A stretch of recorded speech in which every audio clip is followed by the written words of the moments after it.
नमस्कार दोस्तों, कविता Yadav YouTube channel पर आप सभी का स्वागत है।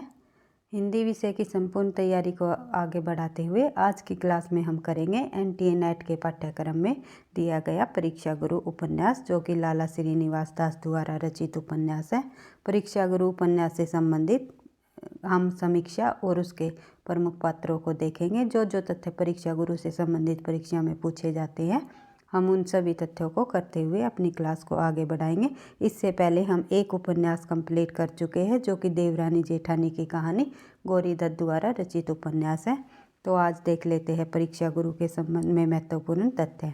आचार्य रामचंद्र शुक्ल एवं अन्य अधिकतर विद्वानों ने लाला श्रीनिवास द्वारा रचित परीक्षा गुरु, जिसका समय रहा 1882 ईस्वी, को हिंदी का प्रथम मौलिक उपन्यास माना है। अगर ये पूछ लिया जाए परीक्षा में कि हिंदी का प्रथम मौलिक उपन्यास किसे कहा गया है, तो वो है मौलिक उपन्यास हिंदी का प्रथम परीक्षा गुरु, जो कि लाला श्रीनिवास दास द्वारा रचित उपन्यास है, जिसका सन रहा 1882 ईस्वी। याद रखना है, सन भी परीक्षा में कई बार पूछा जाता है और हिंदी का प्रथम मौलिक उपन्यास कौन सा है ये भी पूछा जा चुका है। और ये किसके अनुसार है? आचार्य रामचंद्र शुक्ल व अन्य विद्वानों के अनुसार। देख लेते हैं सबसे इम्पोर्टेंट जो परीक्षा गुरु उपन्यास है उसके अगले तथ्य को। लाला श्रीनिवास दास को हिंदी में आधुनिक ढंग का उपन्यास लिखने का गौरव प्राप्त हुआ। यह भारतेंदु के चर्चित लेखकों में से एक रहे। अगर ये पूछ लिया जाए कि लाला श्रीनिवास दास जी किस युग के लेखक रहे हैं, तो ये भारतेंदु युग के लेखक रहे हैं। लाला श्रीनिवास दास को उपन्यास के अतिरिक्त नाटक के क्षेत्र में भी भरपूर ख्याति मिली है और उनकी भाषा शैली पर अंग्रेजी, उर्दू, फारसी का पर्याप्त प्रभाव देखने को मिलता है। इस प्रकार से अगर लाला श्रीनिवास दास जी के संबंध में परीक्षा में तथ्य पूछ लिए जाए तो आपको पता होना चाहिए। इस प्रकार से प्रश्न पूछेंगे कि इनमें से कौन सा लाला श्रीनिवास दास जी से संबंधित तथ्य असत्य है या सत्य है। इस प्रकार से आप लोगों को एक एक तथ्यों को समझते हुए चलना है। फिर देख लेते हैं परीक्षा गुरु से संबंधित प्रमुख पात्र। परीक्षा गुरु में कौन कौन से प्रमुख पात्र रहे हैं, एक है, सबसे पहले देख लेते हैं मदन मोहन लाल। लाला मदन मोहन लाल जी जो पात्र रहे हैं, यह है दिल्ली का एक ऐसा कारोबारी व साहूकार है जो मध्यवर्गीय मनोवृत्ति से घर्षित है और समस्त कथा लाला मदन मोहन पर केंद्रित है। जो परीक्षा गुरु की कथा वस्तु है उसका मुख्य कथा वस्तु का जो मुख्य केंद्र पात्र रहा है वो रहा है लाला मदन मोहन।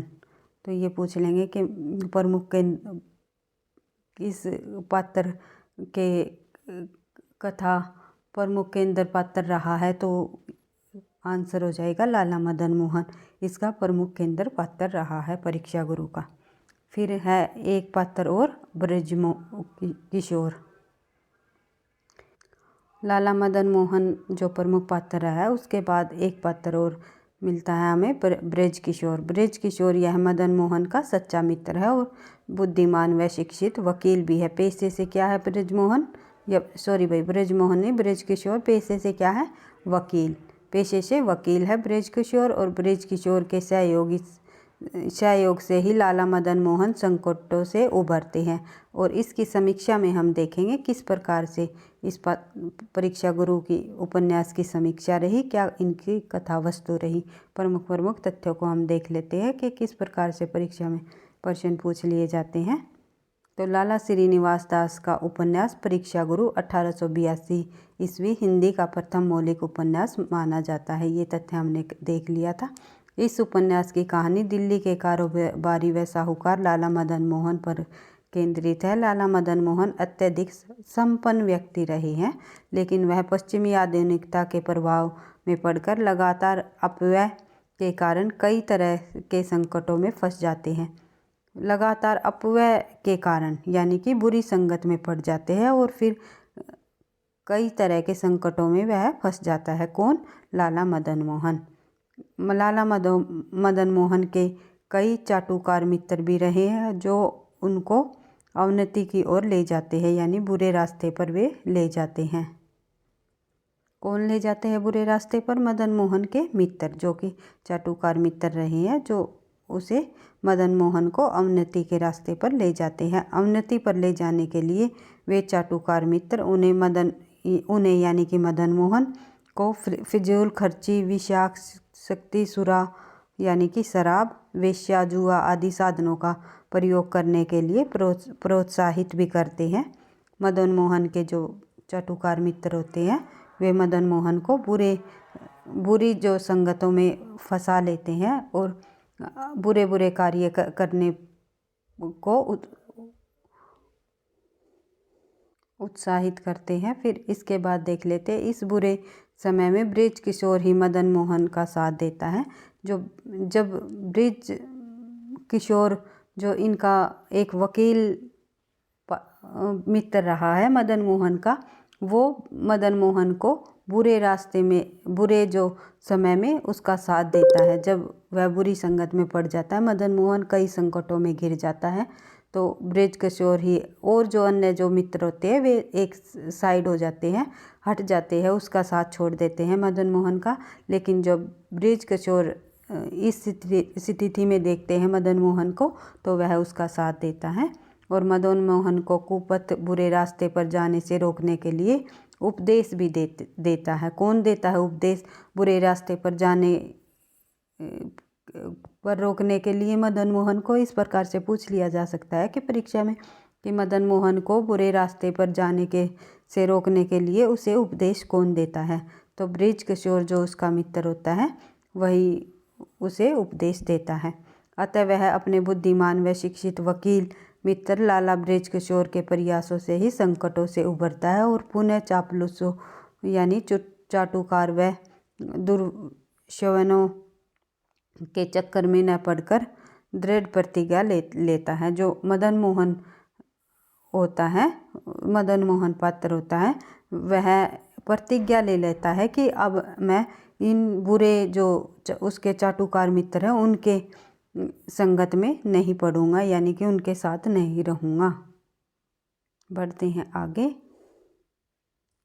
लेखक ने स्थान पर यह स्पष्ट करना चाहा है कि बिगाड़ने वाले स्वार्थी मित्र विपत्ति आने पर मदन मोहन का साथ छोड़ देते हैं। अतः विपत्ति की परीक्षा ही सच्चे तथा स्वार्थी मित्र का निर्णय कराती है। लाला मदन मोहन ऐसी व्यापारी महाजनी संस्कृति के प्रतीक है जो सामंतवादी प्रवृत्ति में जकड़े हुए है। उसके माध्यम से उपन्यासकार ने यह देखने का प्रयास किया है कि व्यापार वाणिज्य की जो निरंतर बढ़ती हुई शक्ति है वह चापलूसों और सामंती अविवेक से घिरी हुई है, और यदि हम भारत का विकास चाहते हैं तो हमें भारत को ऐसी कुप्रवृत्तियों से मुक्त करना होगा ताकि हमारा और हमारे भारत का विकास हो सके।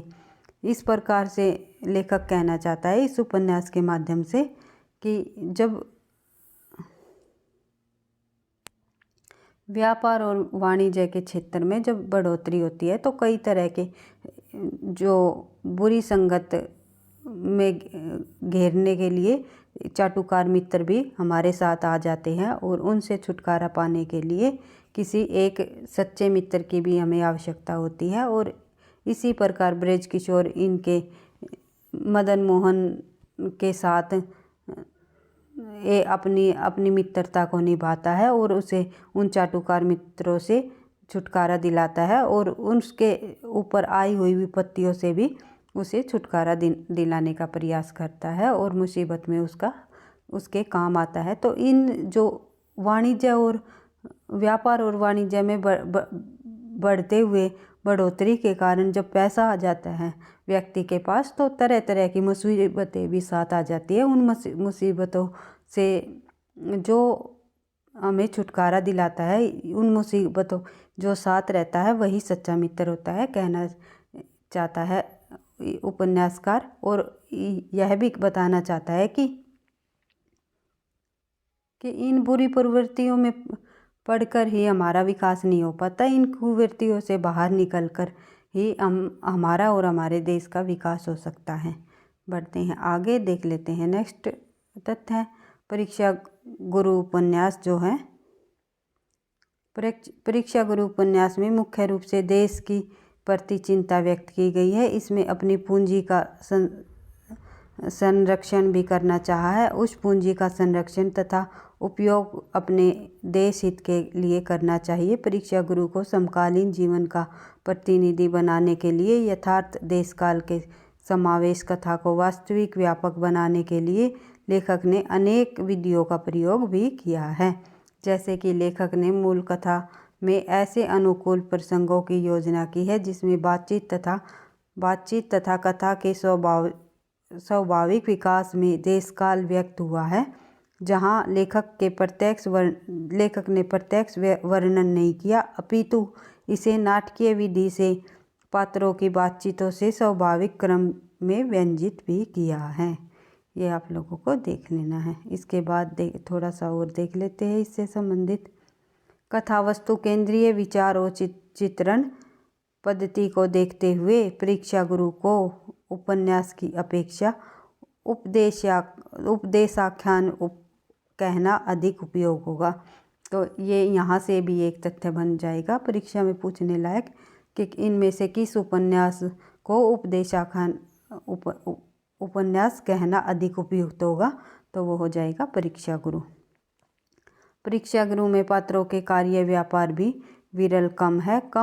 इस उपन्यास के पात्र कार्य में कम तथा वार्तालाप में अधिक संलग्न रहते हैं। इस उपन्यास के पात्र जीते जागते प्राणी न होकर किसी न किसी गुण या दोष के प्रतीक बन गए हैं। अतः कहा जा सकता है कि उपन्यास नवीन दृष्टिकोणों पर आधारित एक यथार्थवादी उपन्यास के रूप में हमें देखने को मिलता है।